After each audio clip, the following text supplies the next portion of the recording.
रामायण में हम हनुमान जी की वीरता और भक्ति के कई दृष्टांत पढ़ते हैं, लेकिन एक ऐसी कथा है जो कम ही सुनी जाती है।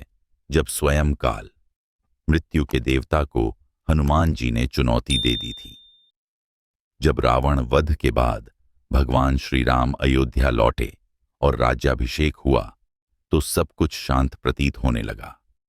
लेकिन एक दिन यमराज के कालदेव ने देवराज इंद्र से कहा, अब श्री राम का समय निकट है, मुझे धरती पर जाकर उन्हें स्वर्ग ले जाना होगा। लेकिन उन्हें ज्ञात था कि हनुमान श्री राम की अमिट भक्ति के कारण किसी को भी उनके पास आने नहीं देंगे।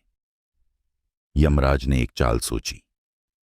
वे एक वृद्ध साधु के वेश में अयोध्या पहुंचे और राम दरबार में आकर बोले, हे रघुनंदन, मैं एक वचन लेने आया हूं, क्या आप देंगे?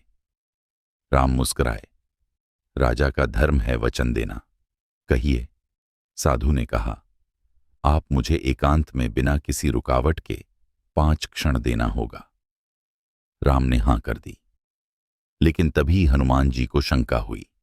उन्होंने सोचा, कोई साधु ऐसा विचित्र वर क्यों मांगेगा? राम ने उन्हें रोका, परंतु वचनबद्ध श्री राम साधु के साथ कक्ष में चले गए और द्वार बंद कर दिया। हनुमान जी ने अपनी पूंछ से पूरे कक्ष को लपेट दिया और द्वार पर बैठ गए।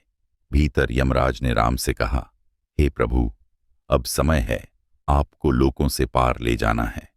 राम मुस्कुराए, लेकिन बोले, पहले तुम हनुमान को समझाओ, जब तक वह नहीं मानेगा मैं नहीं चल सकता। यमराज ने द्वार खोला और जो दृश्य देखा वह आश्चर्यचकित कर देने वाला था। हनुमान जी की पूंछ से अग्नि निकल रही थी, उनके नेत्र जल रहे थे। कोई भी जो प्रभु को मुझसे अलग करना चाहेगा, वो काल हो या काल का पिता, मैं उसे नहीं छोड़ूंगा। यमराज ने समझाया, हनुमान, मैं अपना धर्म निभा रहा हूं। हनुमान बोले, और मैं अपना भक्ति का धर्म। जब तक मेरा प्राण है, राम को कोई नहीं छू सकता।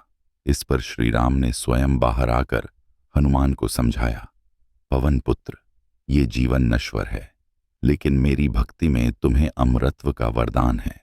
मैं तुम्हें आदेश देता हूं, तुम धरती पर रहो, युगों युगों तक मेरे नाम की गाथा गाते रहो। हनुमान जी नतमस्तक हो गए, कालदेव झुक गए और हनुमान अमर हो गए। इस कथा का भाव यह है कि भक्ति जब सच्ची होती है तो मृत्यु भी रुक जाती है। हनुमान केवल बलवान नहीं, भक्तों के